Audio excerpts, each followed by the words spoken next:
On behalf of the Spurlock Museum, welcome to this afternoon's talk. This event is being recorded. I would like to begin today by recognizing and acknowledging that the museum and the university are on the lands of the Peoria, Kaskaskia, Piankashaw, Wea, Miami, Mascoutin, Odawa, Sauk, Meskwaki, Kickapoo, Potawatomi, Ojibwe, and Chickasaw nations. These lands were the traditional territory of these native nations prior to their forced removal. These lands continue to carry the story of these nations and their struggles for survival and identity. My name's Beth Watkins, and I'm the coordinator of the museum's current exhibit, Debates, Decisions, Demands, Objects of Campaigns and Activism, for which our speaker, Dr. Nathan Tye, is the curator. The exhibit explores political participation using a combination of U.S. presidential campaign memorabilia, women's suffrage materials, and a variety of international and historical objects and photographs. Dr. Tye completed his PhD at Illinois in 2019 and is now Assistant Professor of History at the University of Nebraska-Kearney. He specializes in the histories of Nebraska, the American West and Midwest, labor, gender, and sexuality, as well as digital and public history. His research documents the fascinating but misunderstood lives of hobos, tramps, and other transient workers who traveled across the West and Midwest by hopping trains from the 1870s through the 1930s. We invite you to use the Zoom Q&A function for any questions or comments during the talk, and we'll be sure to have time for them at the end. Auto-generated captions are available when you turn on the closed captioning live transcript button at the bottom of your Zoom window. A video of this talk will be uploaded to the museum's YouTube channel later this month. Today is our last scheduled event for this exhibit, and before we start, I just wanted to add what a joy it's been to work with Nathan as a historian who is so community-minded and loves to share his work with a wide public, both through the exhibit itself and also through the range of events we've managed to do despite having a pandemic in our midst.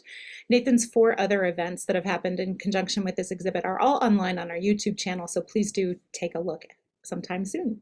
I'm delighted to welcome him for A Petition in Boots, the Legacy of Jacob Coxey's 1894 March on Washington. Well, thank you, Beth. Thank you to the Spurlock Museum. Thank you for everything, for supporting my research, supporting a wonderful exhibit. And the museum is open again. So for those of you in Central Illinois or in the Champaign-Urbana area, if you have the time, please visit and let us know what you think of this incredible collection that the Spurlock has, documenting kind of the varied history of American democracy from the very founding. My talk today is about an event that some of you may have heard of, but more likely than not haven't. And if you do, you might only have a cursory understanding of one of the more unusual but kind of informative protests in the history of the United States. And so let us get into the weird and a little wild world of Jacob Coxey. The Commonweal of Christ's arrival in Washington, D.C. on May 1st, 1894 was a sight to behold. Leading the way, as seen here in this photograph, was the journalist Nellie Bly. She found the marchers less than impressive and is quoted as saying that they were a more woebegone and hapless-looking lot of men I have never seen and hope to never see again. From this deluded band, so ragged, dusty, sunburned, and weather-beaten, footsore they dragged along weakly 2 by 2. That then went down Pennsylvania Avenue, and Nellie Bly pulled alongside an unemployed carpenter turned farmer along the route.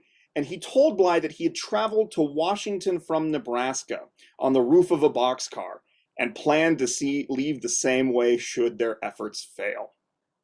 Now, the Commonweal of Christ was the first nationwide political mobilization of poor, unemployed, and transient laborers. It was also considered the first march on Washington, D.C. The movement of the Commonweal and its constituent armies, other what were termed industrial armies, followed in its wake. Coming from the American West and the American Midwest, dominated headlines in the spring of 1894 until, and so those of you who know your Illinois history, until the Pullman strike erupted on the south side of Chicago. And it began when an enigmatic With its enigmatic leadership and reliance on Christian millennial and rhetoric, Jacob Coxey's army inspired historians to plunge into the kind of voluminous press coverage, along with the scant papers of its leaders, to debate the position of these men within wider populist and progressive trends of the day, and the lessons that we can draw from this march on Washington, D.C., which is what we'll be looking at today. Through the Commonweal, the poor and unemployed took their demands for federal employment aid on the road. Their dire effort to obtain employment challenged democratic norms and set up a confrontation with Grover Cleveland's administration. Now, to its working class supporters, the Commonweal's journey represented a living embodiment of American democracy. Coxey's Army and those that followed were a living petition to many of its supporters, whose right to assemble and advocate their government was a sacred right. Elsewhere, they were described as a petition in boots as well. Again, kind of this embodiment, this living embodiment of democratic values. And this petition in boots pushed the limits of popular protest in the 1890s. Dissent, again, those who are familiar with your Illinois history, dissent took varied forms during the 1880s and 1890s. There are mass meetings, marches, protests, and strikes, particularly in the growing urban areas. And this is seen with the example of the Haymarket Affair in 1886. But these industrial armies offered a different model. Like national strikes, it relied on a kind of loose confederation of local actions under a larger umbrella. But unlike national strikes or political movements, the Commonweal moved. And this is kind of the crucial thing when we think about the legacy of this event, is that they moved, they marched, they went to the halls of power in Washington, or nearly got there, as we'll see. By moving towards, and more importantly, arriving in Washington, D.C., the marchers proved that they were not lazy or unemployable tramps, according to the historian Sean Luchfield, but political agents primed to make a pervasive argument for unprecedented economic reform. For Coxey's marchers and the boxcar-bound petitioners that followed, they hoped to go on to Washington and pass bills, according to an undercover Secret Service agent who was within their ranks. The presence of Secret Service agents and calls by railroad executives for military action against these hapless-looking men reveals the dangers to democracy, the fragility of democracy in the progressive era. Now, in the West, the Commonwealers raised the ire of railroad executives and governors as they hopped freights and took entire trains, but more importantly, fostered an outpouring of solidarity between the working class and the unemployed, as we're going to see repeatedly during today's conversation. They also swaddled their movement. The two men who lead this, Jacob Coxey, seen here, and Carl Brown. Jacob Coxey is a businessman from Massillon, Ohio, and Carl Brown is a colorful character from California, involved in different labor and working class movements in the West. But they draw on religious and patriotic rhetoric through the course of their movement, and they rely on flags, banners, and buttons depicting American heroes, depicting Jesus Christ and other religious figures frequently invoked as supporters or as icons for their movement. And they transformed through this process unemployment, transience, and poverty into an act of democratic protest and challenged the economic order of the country in 1894. Now, it's led by this gentleman here and named after this gentleman, Jacob Coxey, who's a populist-minded businessman from Ohio, and Carl Brown, who's a showman, a silver advocate, and a self-identified theosophist. And these marchers demanded specifically public government support to end mass unemployment going on during the Panic of 1893 and the Depression that followed. So there's a significant depression that the United States is in during this time period. This is the Great Depression before the Great Depression of the 1920s and 1930s. And Coxey and Brown met at a free silver convention held at the Chicago's World's Fair in 1893. And that winter then, as the nation begins to slip deeper into this depression, they begin to have a conversation about what they need to do to aid the unemployed. Carl is in Chicago, and he sees tens of thousands of unemployed men and women on the streets of Chicago suffering. And Illinois winters can be brutal. The lake effect in Chicago can, bring in a lot of snow. And he believed that a petition with boots on, in his own words, was the ideal solution to bring attention to the plight of the unemployed in Chicago, but nationally as well. And Coxey agreed. So they met up. Brown telegraphed a proclamation calling on everyone to have a protest against the yoke, according to the original telegraph. And within months, the pair of men began to garner interest from the unemployed across the nation. A communication network was then facilitated among the transient unemployed, and as the labor leader Samuel Gompers called it, some mysterious folk agreement began to draw men to Jacob Coxey's house in Ohio. And among them was a Canadian-born labor journalist by the name of Henri Jackson, who had actually been the secretary to Louis Riel, a famous Canadian Métis activist and leader who was executed by Canada after the Northwest Rebellion.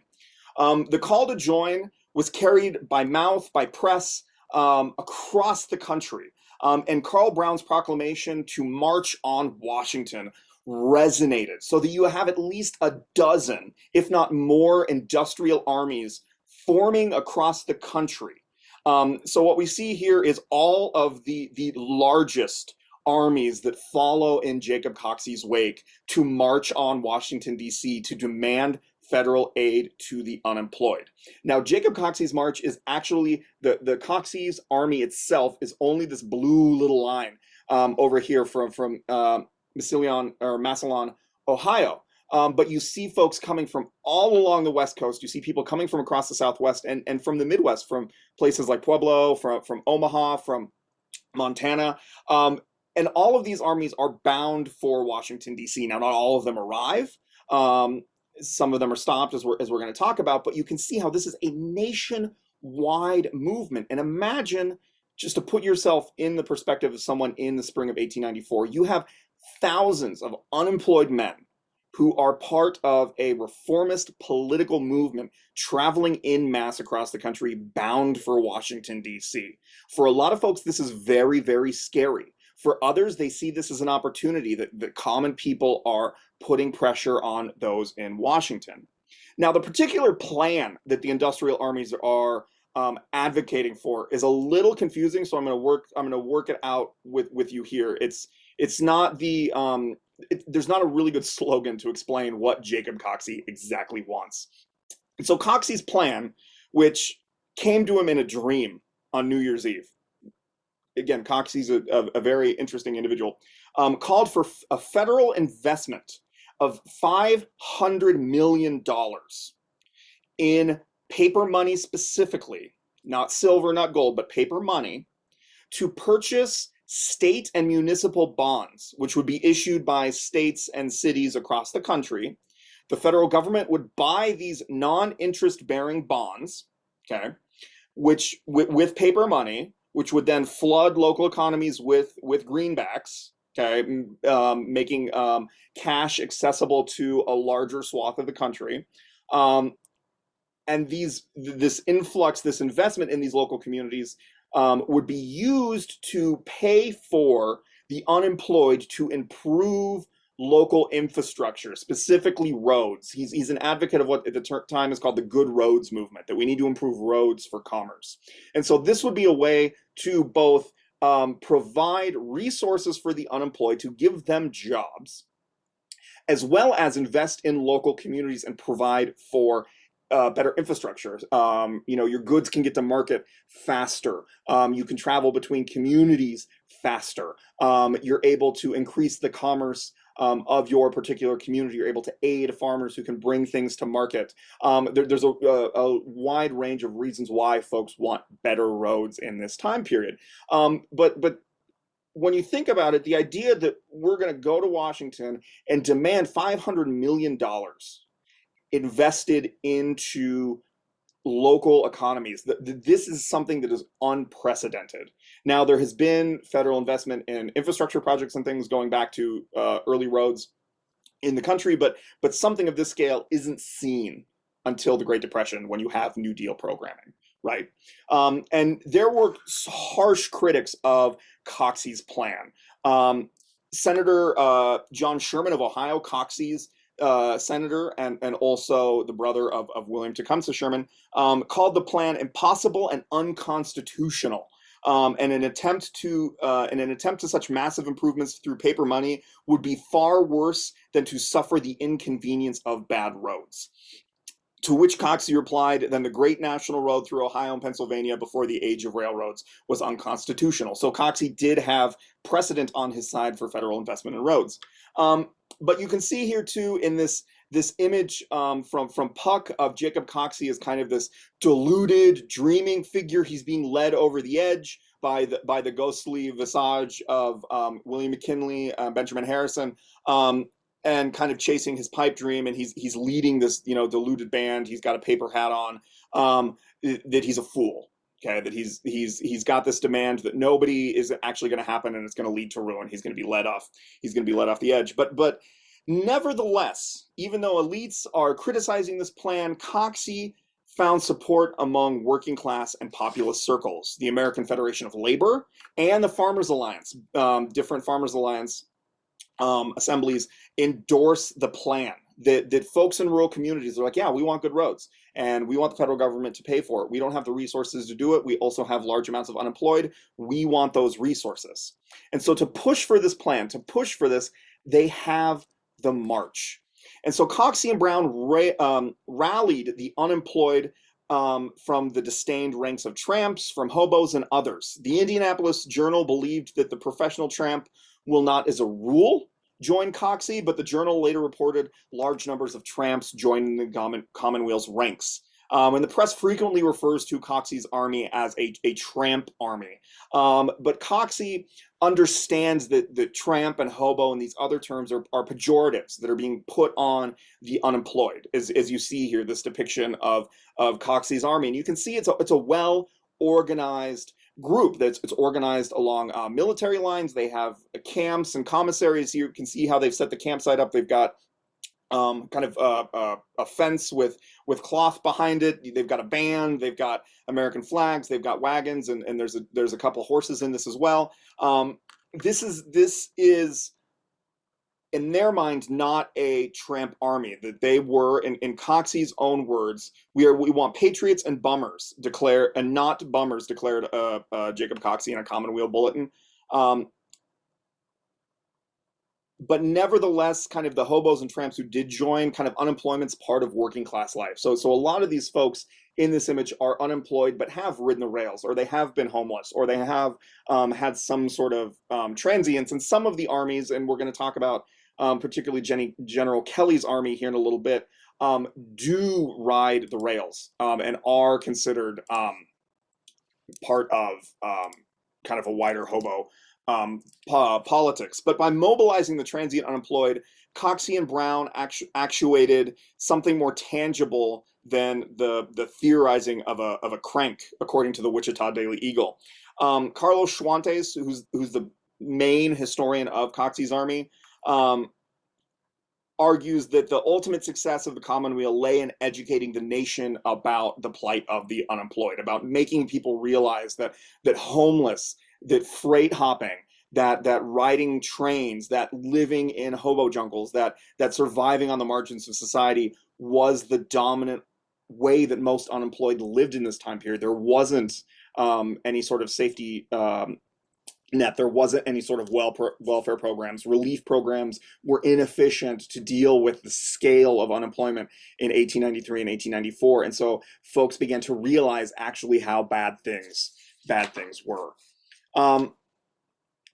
In his account of Kelly's army, which is the contingent that's coming out of San Francisco, a Coxey sympathizer considered it an event on par with Oliver Cromwell's Commonwealth and the disillusionment of the British monarchy. That this was a revolutionary event, that the possibility that the common people were rising up, if you will, and were making their demands heard, was on par with the dissolution of the English monarchy, the execution of the king, and the imposition of Oliver Cromwell in the early modern period. Now, this doesn't happen. Grover Cleveland remains president. The federal government remains intact, and as we're going to see, Jacob Coxey doesn't really make it to the capital. And although they proved less influential than the Commonwealth and Cromwell, they nevertheless reshaped the debate about poverty and unemployment and industrial capital at the end of the 19th century. By putting the poor on foot in mass, as we see here, as a contingent of Coxey's army is leaving one of their overnight stops, they made visible the conditions of the nation's unemployed. So unlike journalistic exposés that provided kind of sensationalized depictions of poverty and homelessness, like William T. Stead's If Christ Came to Chicago, which was a very popular depiction of vice and poverty and homelessness. From this period, the Commonweal was unprecedented and unyielding. And also for those along the routes, as you can see here, where they're stopping in towns along the way, they're being fed, they're having different celebrations as they're coming through. It magnified the Depression's scale and connected those communities to the marchers. They, rather than just one hobo or tramp kind of passing through town and being moved along, you have a large group of unemployed, largely men, who are marching and riding with American flags. They are marching in the name of American democracy, and they're demanding their federal government do something. And it generated significant public debate. And members took it upon themselves to kind of articulate the vision for what Coxey's Americans would do. And the Journal of the Knights of Labor, who had come out in support of Coxey's armies, really put it well when they say all the papers are poo-pooing Coxey's road movement. It is noticeable that there's an underlying vein of fear in their comments nevertheless. And so you saw a tension where people thought that Coxey was a crank and that this was an awful idea and didn't understand what was going on. But on the ground, among working class and common people, they understood that there was a need, that there was something, that this was tapping into something that was like at the core of the tensions of America at this time period. And so Carlos Schwantes, again, in his history of Coxey's Army, says that nothing since the Civil War aroused such curiosity and fear as Coxey's Army. And it was coupled with the scale of the movement, the national level of the movement, as well as the recent memory of events like the Haymarket Affair of 1868 or the Paris Commune. But given the distance and terrain and need to catch up with Coxey's marchers, the Western armies sought transportation with varying success. So, walking from Ohio to Washington, D.C., although a lengthy journey, is not as long as traveling from San Francisco or Los Angeles or Montana or Washington. And so the Western armies stole entire trains to try to catch up to Jacob Coxey and make it to D.C. on time.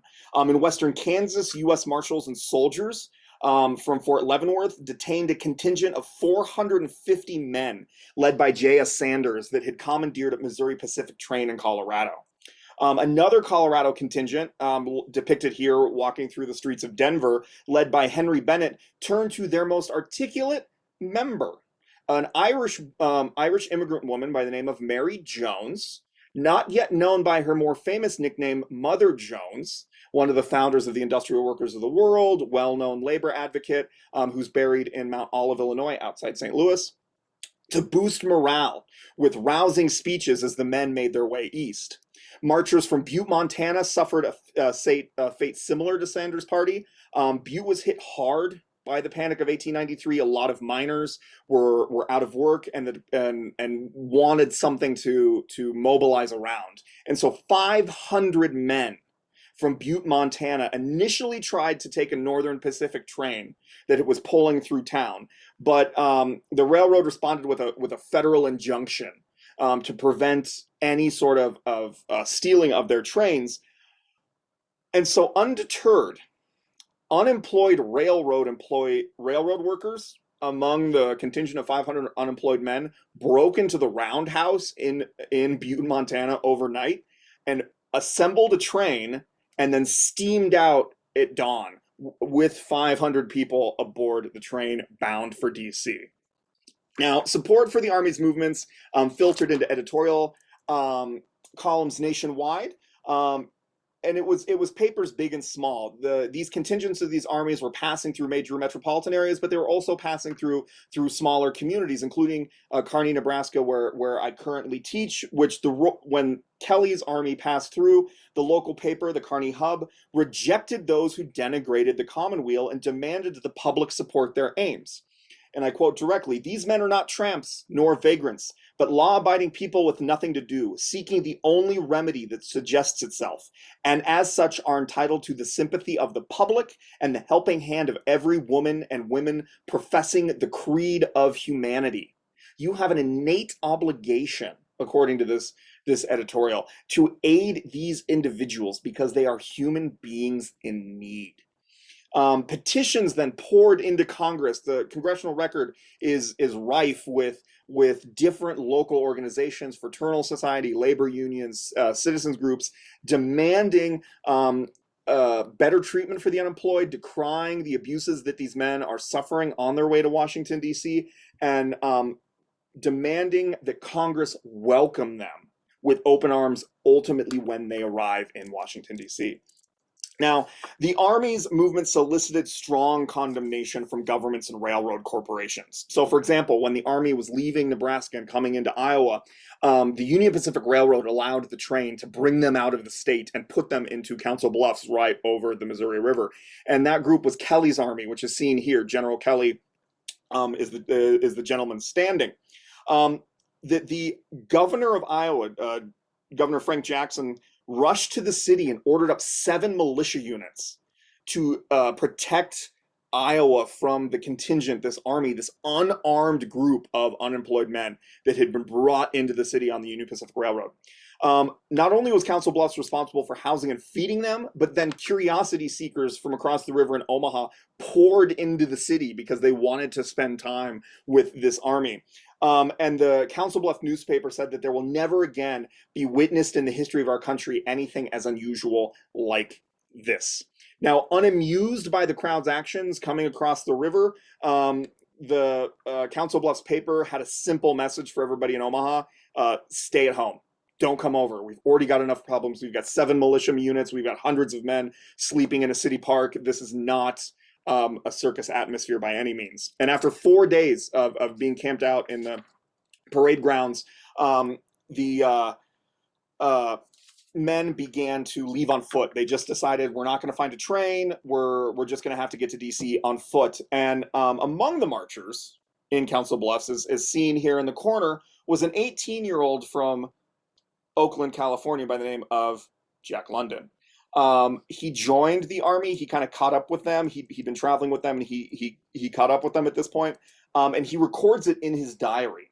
It's one of the few diaries of a member of any of the industrial armies to survive. It's now at Utah State in their special collections. This is a portion of his page when he's traveling through what is now central Nebraska. But in his diary, he records the enthusiastic crowds on foot, on horses, and double rigs that are meeting them in every community, that they're being feted, that people are meeting the armies with food, with drink, with celebration, and really supporting what they're trying to do.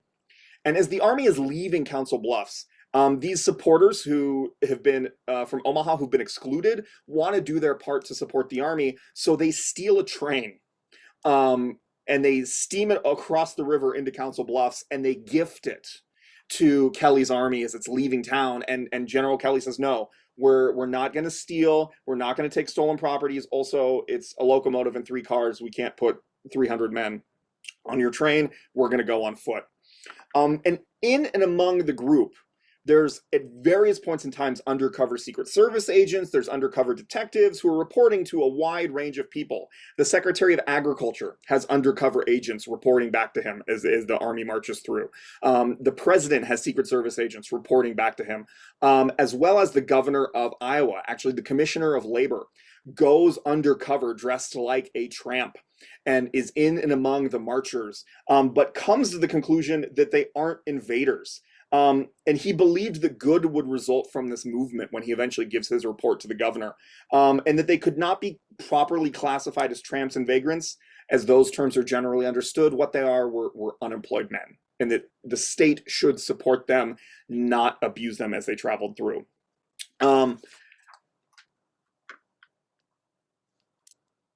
As the army continues to march, all of these armies begin to converge on Washington, D.C.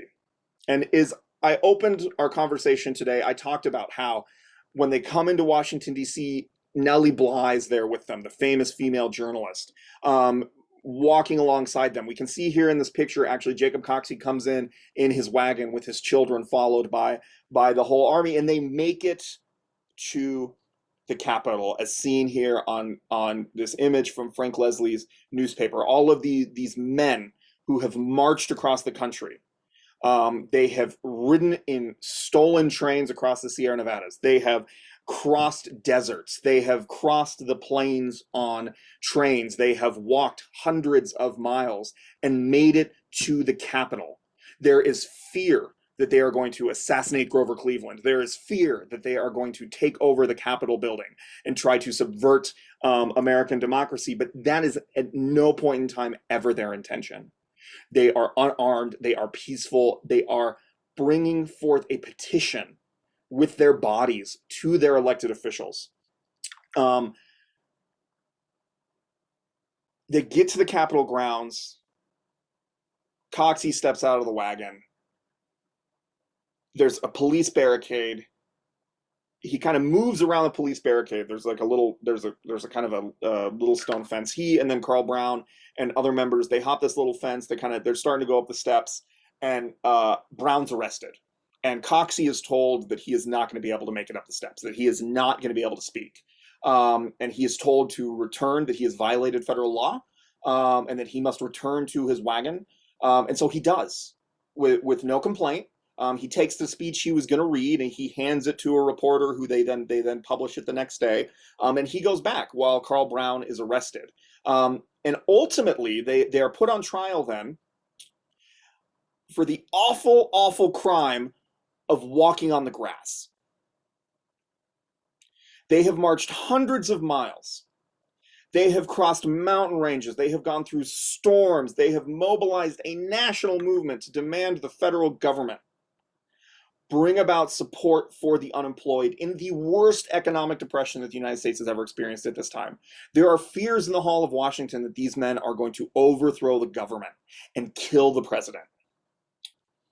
And the leader of their movement is charged with trampling the grass.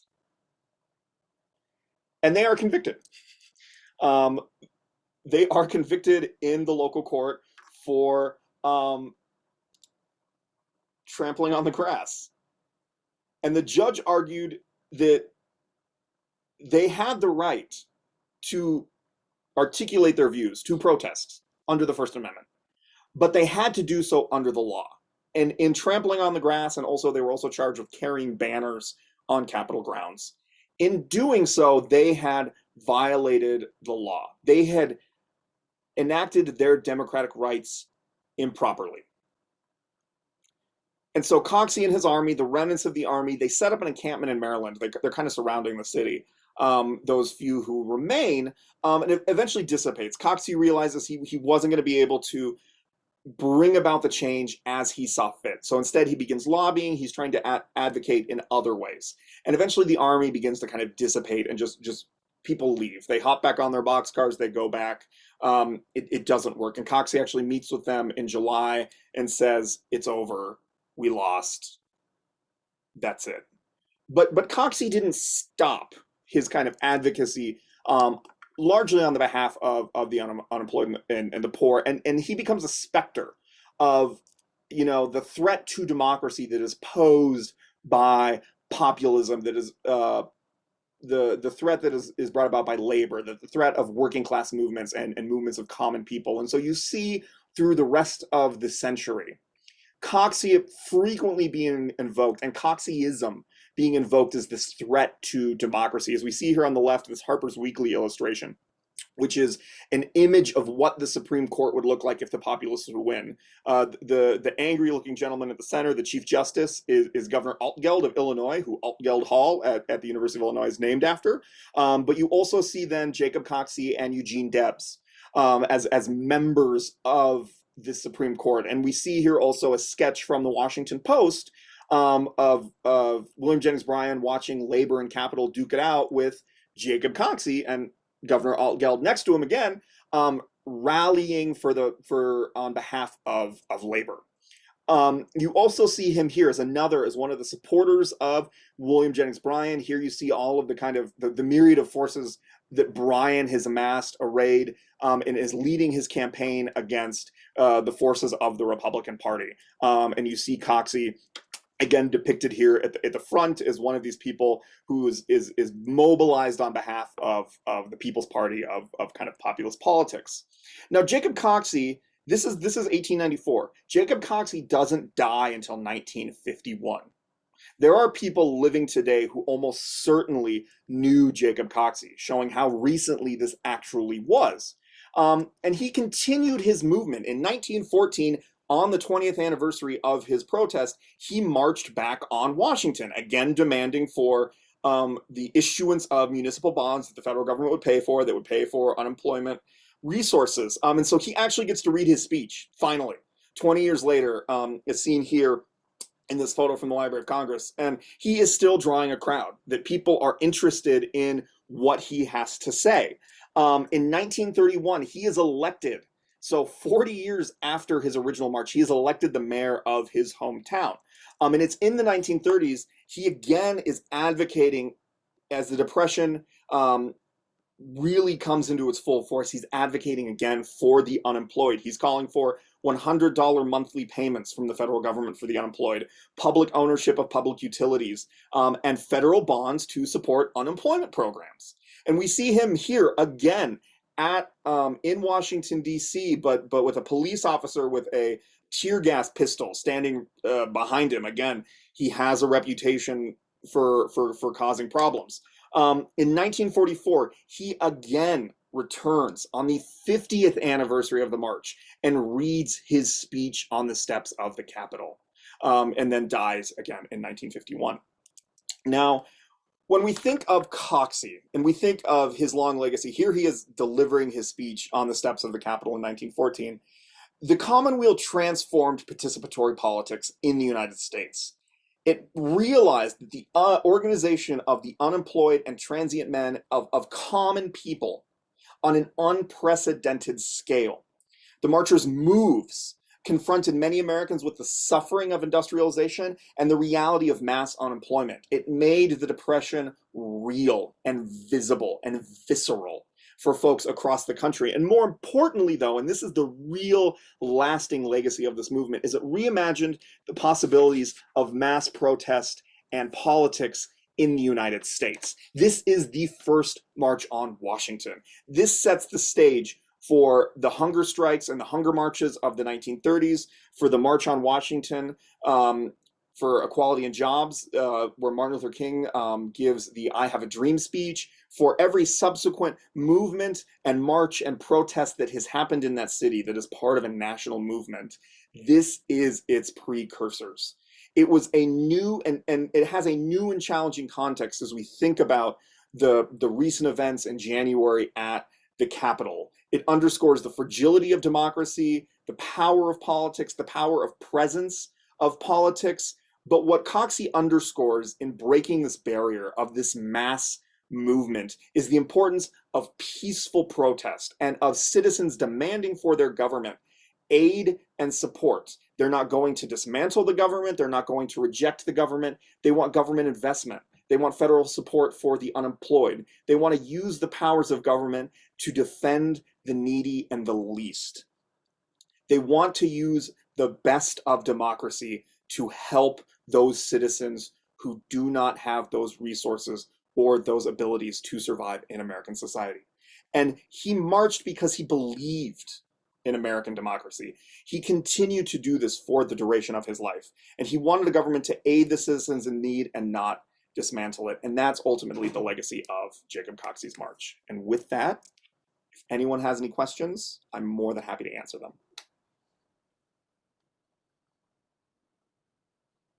Nathan, until some questions pop up in the Q&A, humor me for a minute and talk about the physical remnants of this Yeah. because, you know, since we did an exhibit together, you can't exhibit stuff that doesn't exist.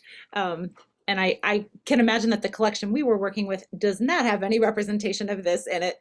But what are some of the things that you ran across, physical things? So some of the things, thankfully, Jacob Coxey lived a long time until 1951 again. But most of his kids, I think all of his children, preceded him in death. But thankfully, a trunk of his was located in the 60s or 70s and is now in the County Historical Society back in Ohio.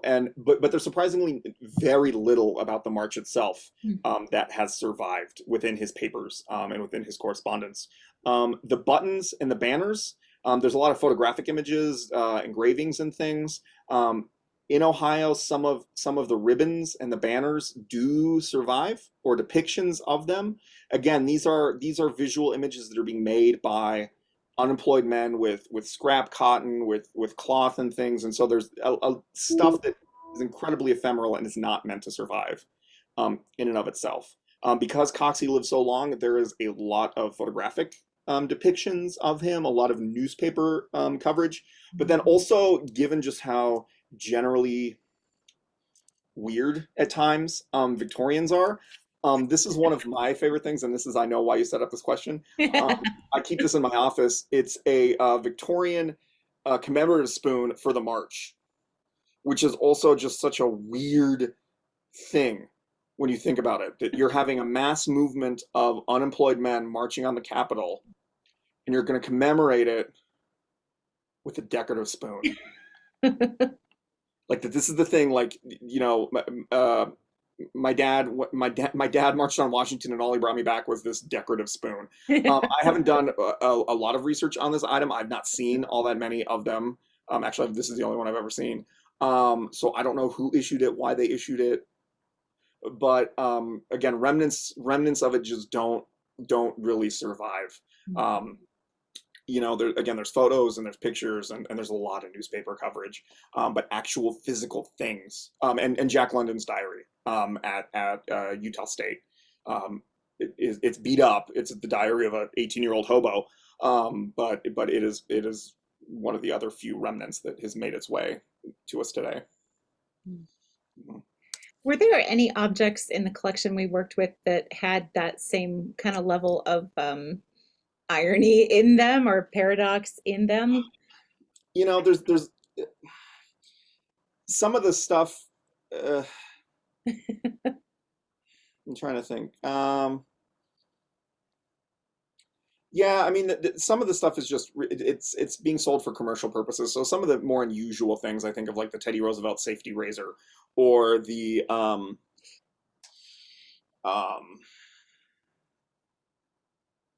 you know, the William Jennings Bryan tin plate, or some of these things. It's the candidate or the movement, you know, their visage, their message, or whatever is being put on, you know, something. And yeah. Yeah, so we do have a question. Yeah, go for it. Okay. Yeah, fasting. Why New Englanders, any women or people of color? So there were black men who did participate based on some of the photographic evidence from the march. There are men of color who do participate in the movement. Let me see if I can find some of these images. Yeah, so there are some African American men do participate in the movement and appear in some of the photographs, but partially why it's largely a Western movement and why it's a Midwestern movement, not a lot of New England support, is where the Depression of 1893, 1894 really hit the hardest. It hit a lot of these relatively recent areas that are relying on low skilled kind of industries. So it's hitting railroads, it's hitting mining, it's hitting timber, it's hitting um, agriculture, and it's putting a lot of these folks out of work, which is not the same necessarily for the economies in New England. Now there are people, individuals who are participating, and Coxey has a sustained presence in homeless politics in New York City later in his career. He spends a lot of time advocating for the homeless and the unemployed in New York City, but this is in the teens and the 20s, and elsewhere. But because of the way that the Depression and where it's resonating, and also because it's being carried by a lot of supporters of the Populist Party, the People's Independence Party, and people who are members of the Greenbackers, or people who are members of the Farmers Alliance, the Knights of Labor, these organizations, which have a strong presence in this part of the country. The Populist Party strongholds are in the Midwest and the West. And so it's tapping onto kind of pre-existing politics that aren't necessarily present in New England, because you also see there's folks aren't coming from the South. So it's very much a Midwestern and Western kind of event.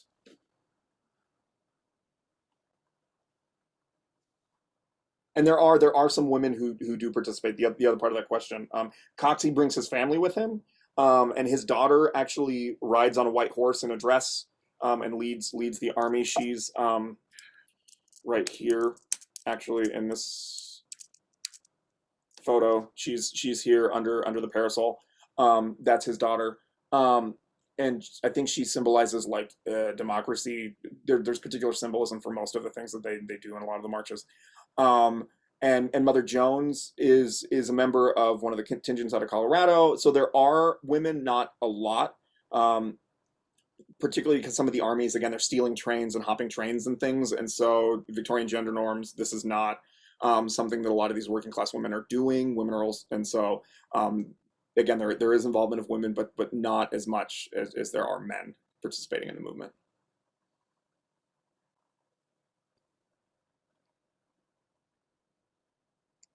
If anyone else has questions, please do type them in the Q&A. While people are thinking about that, let me ask you a little bit about one of the sections of our exhibit is about protest, and we represented that mostly through photographs because our collection was not strong in physical objects that represent protest. You can almost see in the image behind me here, there's a pink pussy hat from the Women's March more fairly recently in Washington, for example, which is a well-recognized but problematic image or physical object. But it was interesting that we had to deal with a lack of physical things more broadly for U.S. history as represented in this collection, like not just specifically Coxey's, but that was hard to do with the 3D things that we have. We've got two more questions. Thank you, audience. Oh, okay. Did Coxey know Brian? Ooh, that's a good question. Yeah, I think so.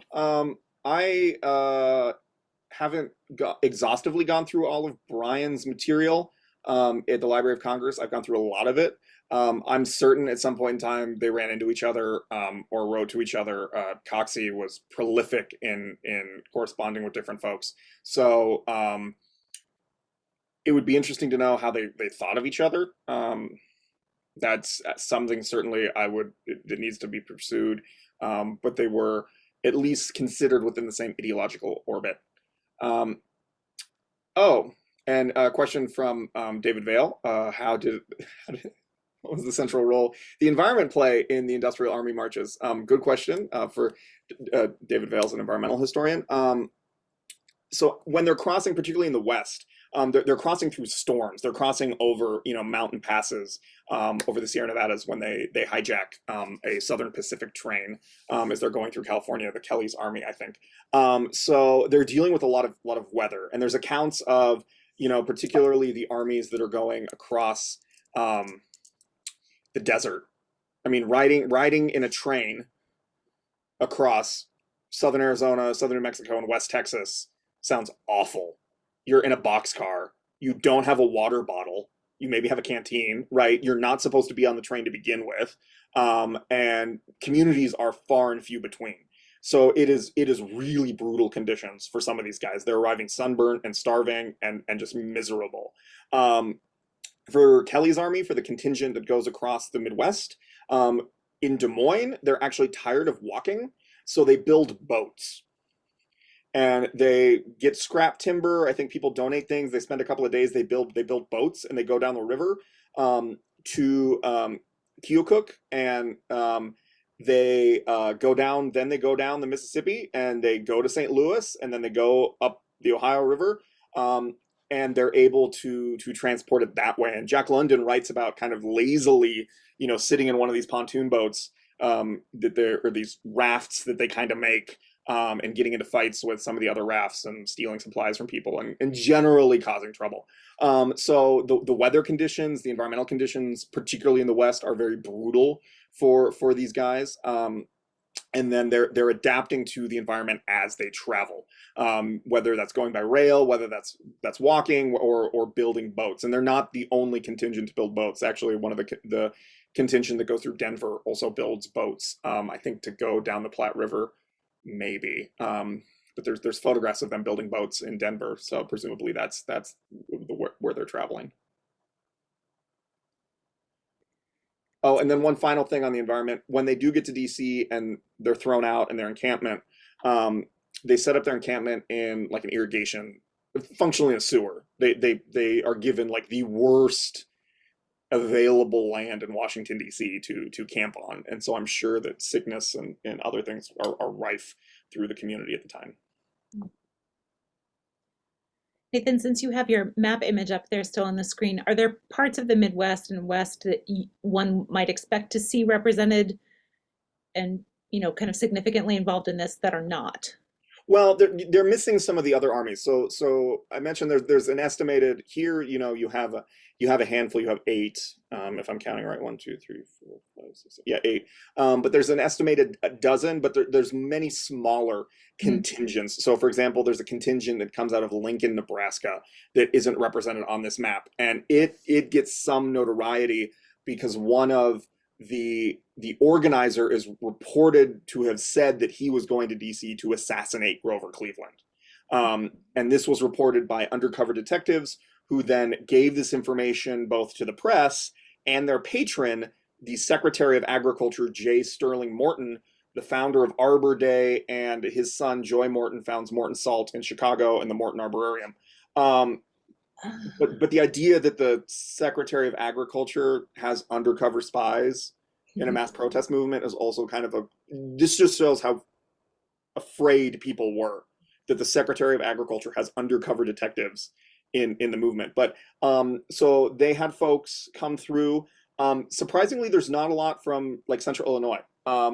That's what I was, I mean, that's what I was noticing, of course. Yeah, there is in some of my research, one of the Knights of Labor, who have a large presence in the state, are very vocal in their support. So, for example, the Knights of Labor Assembly in Peoria thinks that this is really great. They're supporting them. They think that this is the embodiment of American democracy. They published this in the Journal of the Knights of Labor.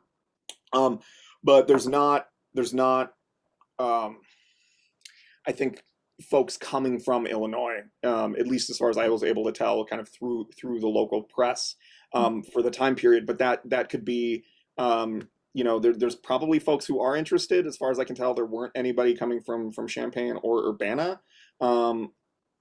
But that just could be about how the Depression hit in these particular communities. Maybe the Big Four Railroad and the Illinois Central were doing okay locally, and so there wasn't a lot of unemployment or whatever.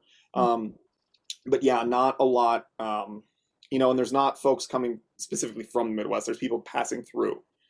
But the other thing to also know is that folks are joining up along the way, and then they're dropping off after a couple of days or things. So there are folks, from Nebraska, from South Dakota, North Dakota, Kansas, who join these armies, and then they're like, yeah, but I'm not going to go all the way to DC. This was just like a fun 3 days, and then I'm going to turn around and go back home. So it's kind of hit or miss with some of this stuff. Thank you. there any other questions from the audience?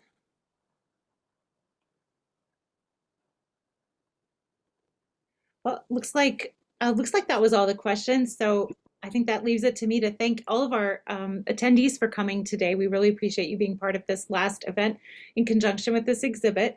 I will get this up onto YouTube within a couple of weeks, so you can share it out with anyone who may have missed it here today. And thank you, Nathan Ty, for being part of this exhibit with us and doing all these fun talks and managing to find ways to bring all this to life despite not being able to do any of it in person, including our audience should know that we put this exhibit together basically remotely as well, which is an interesting challenge that I don't necessarily want to repeat anytime soon. But I'm so glad we got to do this and work on, bring this collection out. Those of you who are in Champaign-Urbana, please come on by and see the exhibit. And, when I'm at my desk, I'd be happy to pop up and show you around. Thank you all for being with us today. Thank you, Nathan. And we hope to see you all online again sometime soon.